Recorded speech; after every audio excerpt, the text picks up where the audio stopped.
12월 크리스마스 연휴, 인천국제공항은 축복받은 휴가의 설렘으로 온 세상에 밝은 기운이 집결한 듯했다. 여행객들은 벅찬 기대를 가득 안고 명품 매장과 트리 불빛 사이를 활보했다. 그들의 크고 웅장한 캐리어들은 다시 채워 돌아올 행복한 삶을 약속했지만 양씨는 이 환희로부터 한 발짝 물러나 있었다. 그는 지금 히말라야 설산으로 떠나는 길이었다. 그의 내면은 이 모든 활발한 문명과 격리된 채 그곳의 차가운 눈 속에 자신의 모든 것을 영원히 묻으려는 결연한 고뇌에 휩싸여 있었다. 탑승구 근처 흡연실의 짙은 연기 속에 몸을 맡긴 채 희미하게 타는 담배 끝에 불빛만이 떨리는 손과 고독한 얼굴을 쓸쓸히 비출 뿐이었다. 다른 이들의 증과는 극명하게 대비되는 그의 낡고 작고 가벼운 여행 가방 속에는 고작 갈아입을 옷까지 몇 벌만이 전부였다.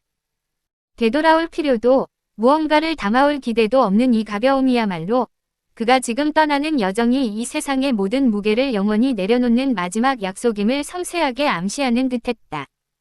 그가 들어선 흡연실은 모든 것을 회색으로 포화시킨 공항 내부의 유일한 이질적인 공간이다. 희귀한 연기는 과거의 회한처럼 눈에 보이지 않는 벽을 쌓아 올리고 환기구의 소음은 내면의 절규를 억누르는 낮은 주파수처럼 울린다. 손에 쥔 담배는 그의 절박한 시간의 축소판이었다. 빨아들일 때마다 붉게 타오르는 불꽃은 짧고 격렬하며 곧 사그라져 바닥의 재떨이에 희미한 흔적만을 남긴다. 손에 쥔 여권의 표지는 그의 국적을 증명하는 무거운 종이였지만 곧 그를 영원한 실종으로 인도할 종이 조각이 될 운명이었다. 그의 작은 짐가방은 끈을 팽팽하게 당긴 채 바닥에 놓여 있는데 마치 돌아갈 곳 없는 여정의 무의미함을 아는 듯 텅 비어 보였다. 마지막으로 꺼내 든 휴대폰 액정의 희미한 빛은 세상과의 유일하고 불안정한 연결고리였으며 그 빛 아래 담긴 딸의 모습은 가장 찬란하고 동시에 가장 가혹한 고통으로 다가왔다. 탑승구로 들어서는 문턱은 삶과 비존재 사이의 섬세한 경계선이었다. 그는 표를 내밀 때의 그 짧은 순간 온몸의 감각이 외부와 단절된 진공 상태에 빠지는 것을 느꼈다. 기체에 오르자 좁고 밀폐된 좌석은 그를 세상으로부터 격리시켰다. 그는 눈을 감고 지난 몇 년간의 파국을 되짚었다. 경마로 퇴직금을 포함한 전 재산을 탕진한 후 결국 아내에게 이혼을 요구당했고 이제 그의 마음에는 22살 늦둥이 딸 하나만이 묵직한 짐처럼 남아 눈에 밟혔다.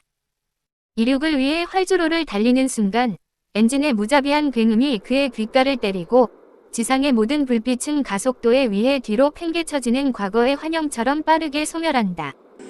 비행기가 구름 위로 솟아오르자 세상은 차가운 어둠 속으로 잠기고 그의 의식은 고독한 고요 속에 갇혔다. 길고 고독한 비행이 끝났다.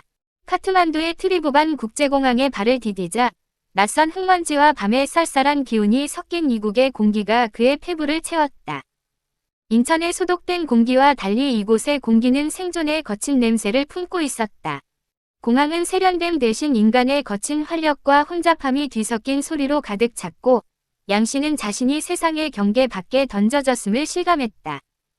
카지노 호텔로 향하는 택시 안, 밤의 카트만두는 어둠, 낡은 건물, 간헐적인 네온 불빛의 혼란 그 자체였다. 창밖 풍경은 감흥을 주지 못했다. 그는 휴대폰을 귀에 대고 브로커와 연락을 취했다.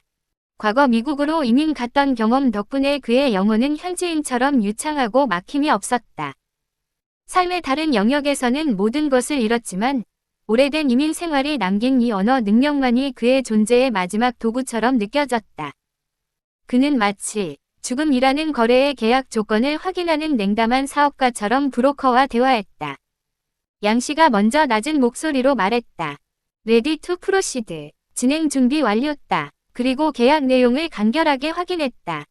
내가 약을 먹고 나면 너희들이 시신을 설산에 처리하고 깨끗하게 실종 처리, 미싱 해주는 것 말이야. 브로커는 잠시 침묵하더니 담담하게 답했다. I will contact you tomorrow. Stay at the hotel. 내일 연락할 테니 호텔에 머물러라. 브로커는 그가 수면제를 포함한 알약들을 먹고 누워있으면 시신을 설산에 유기하여 흔적을 지우고 모든 것을 단순 실종으로 완벽하게 처리할 것이라는 계약 조건을 다시 한번 확인시켜 주었다. 짧은 통화는 삶과 죽음 사이의 모든 감정을 전련시켰다. 브로커의 평범한 목소리는 그가 극단적인 운명을 거래하고 있다는 현실을 더욱 비현실적으로 만들었다. 호텔 방에 도착했지만 양 씨는 짐을 풀지 않았다. 돌아갈 곳 없는 마지막 여정에서 정착을 의미하는 짐 푸는 행위는 무의미했기에 증가방은 방 한 구석에 무덤처럼 닫힌 채 놓였다. 최고급 호텔에 도착해 사치스러운 객실에 들어섰지만 양 씨에게 이 공간은 휴식이 아닌 유예된 감옥이었다. 내일 브로커와의 만남이 예정되어 있었기에 그는 불안 속에 잠 못 이루는 밤을 보냈다. 낮에는 무의미하게 창밖의 이국적인 거리를 응시했고 밤에는 침대에 누워도 등 뒤에 차가운 돌덩이가 박힌 듯 잠이 오지 않았다. 고독한 불안이 그의 의식을 갉아먹을 때쯤 그는 발소리를 죽이며 방을 나섰다. 복도의 카펫은 그의 절망적인 발걸음을 소리 없이 흡수했다.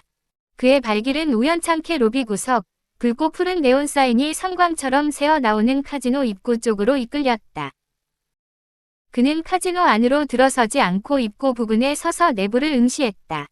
화려한 네온 불빛 아래 사람들은 슬롯머신 레버를 당기고 카드패를 뒤집으며 광기에 가까운 집중력을 보였다.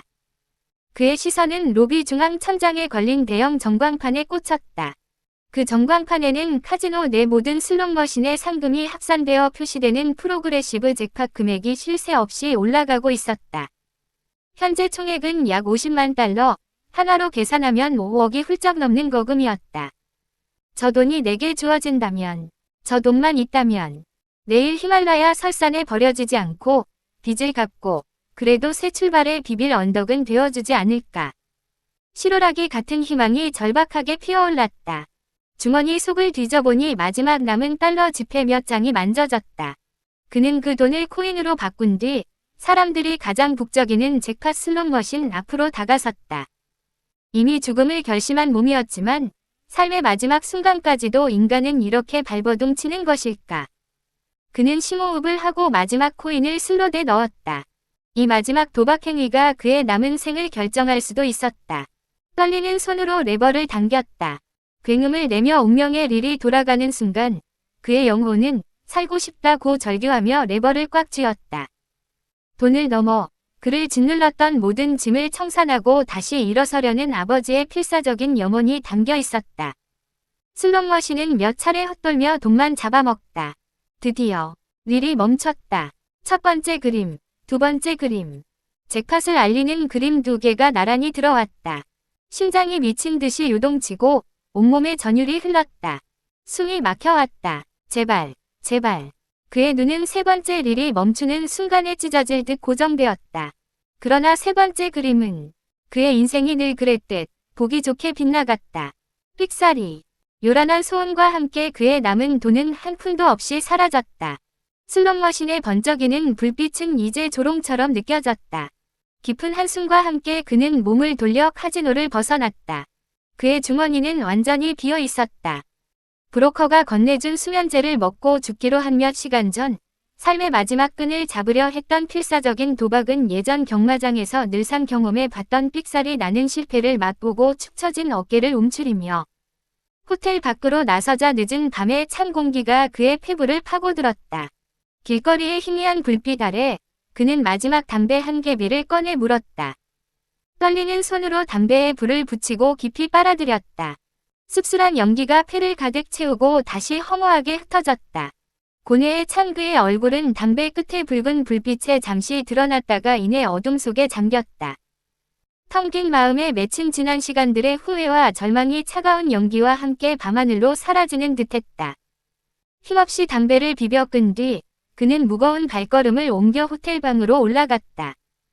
힘없이 돌아온 호텔방 침대 모서리에 걸터앉아 한동안 미동도 않다가 핸드폰을 주워들어 마지막으로 딸아이에게 전화했다. 응, 아빠. 잘 지내. 거기 재미있어.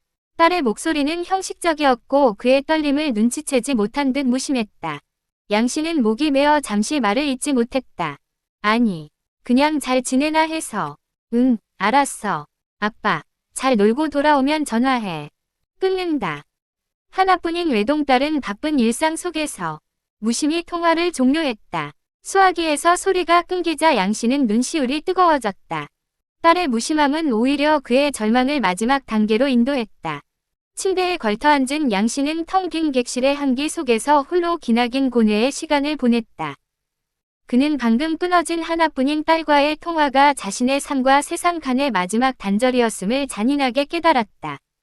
이제 남은 것은 이 고통, 이 후회, 이 비참함의 무게를 설산의 눈 아래 영원히 묻는 것뿐이었다.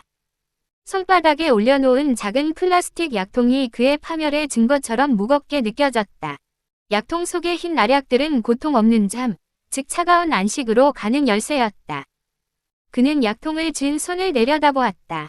한때 딸을 안아주고 아내의 손을 잡았던 그 손이 이제는 스스로의 생을 끝내는 도구를 쥐고 있었다. 손등에는 땀이 솟아나 약통이 미끄러질 듯했고 미세한 떨림은 삶을 놓지 않으려는 본능적인 저항처럼 느껴졌다. 그는 침대 끝에 굳어진 채 자신이 걸어온 파멸의 궤적을 되짚었다. 실패한 가장, 초라한 도박꾼으로서의 자화상. 살고 싶다는 희미한 본능이 목구멍까지 치밀었지만 그 절규는 탕진된 퇴직금과 도박 중독자의 낙인이라는 현실의 벽에 부딪혀 무참히 깨졌다. 그는 이 모든 비참함이 딸에게 영구적인 짐이 되는 것을 막으려 스스로에게 포기를 강요했다. 호텔 냉장고 속 맥주는 차갑게 빛났다. 그는 맥주캔을 따는 칙 소리가 마치 시간의 멈춤을 알리는 시그널처럼 들리는 것을 들었다. 그는 마지막으로 심호흡을 했다. 숨을 들이마시는 행위 자체가 삶에 대한 마지막 허락이었고 내쉬는 숨은 세상으로부터의 포기였다. 그는 약통을 열어 알약들을 손바닥에 쏟아낸 뒤 차가운 맥주와 함께 그것들을 모두 삼켰다. 약물이 몸속으로 스며들자 육체는 급격히 무거워지는 듯했으나 어쩐 일인지 잠은 오지 않았다. 대신 극심한 불안이 그의 의식을 날카롭게 벼렸고 정신은 기이하게도 더욱 명료해졌다. 왜 잠이 오지 않지? 이 약마저 나를 속이는 건가? 그는 혼잣말처럼 중얼거렸다. 육체의 감각은 둔해졌지만 투명한 의지만이 침대에서 몸을 일으켜 발소리 없이 로비를 지나갔다. 그의 발길은 아까 전에 앉았던 슬롯머신으로 향했다. 주머니를 뒤져 코인을 찾아보았으나 주머니 속은 텅 비어 있었다. 양 씨는 모르겠다 하고 그냥 슬롯머신의 레버를 그냥 당겨버렸다. 릴이 굉음을 내며 돌아가는 순간 쾅! 요란한 벨 소리가 영혼을 찢었다. 잭팟. 잭팟. 붉은 사이렌이 미친 듯이 번쩍이는 가운데 하나 약 5억 원에 달하는 상위급 잭팟 금액이 그의 눈앞에 황금빛 별자리처럼 새겨졌다. 환호하는 군중과 매니저의 축하 속에서 그는 너무 기뻤다. 이게 꿈이야. 생시야. 어떻게 이런 기적이 이 상황에 내게 일어날 수 있는 거야? 하며 혼잣말로 중얼거리더니 이 믿기지 않는 기적 같은 소식을 당장 딸에게 전하려고 주머니 속에 넣어두었던 핸드폰을 만졌다. 따뜻하게 잡혀 있어야 할 휴대폰이 손 안에서 갑자기 차갑게 사라졌다. 이상하다고 느끼던 양씨, 주변이 갑자기 변해가고 있었다. 잭팟을 알리던 붉은 네온 사인의 섬광이 느리게 소멸하고 주변 사람들의 환호와 함성은 아득한 동굴 속 메아리처럼 멀어졌다. 모든 색깔이 바래고 모든 소리가 희미해지는 가운데 양씨의 의식은 외부의 모든 자극으로부터 고요히 분리되었다. 잭팟을 터뜨리고 환호했던 그 모든 순간은 이미 몸이 멈춘 상태에서 살고 싶다는 위지가 만들어낸 약물에 의한 환각 증상이었었던 것이다. 그렇게 그는 잠자듯 누워 온몸을 채우는 기이하도록 평온한 안식을 느끼며 깊은 잠에 빠져들고 있었다.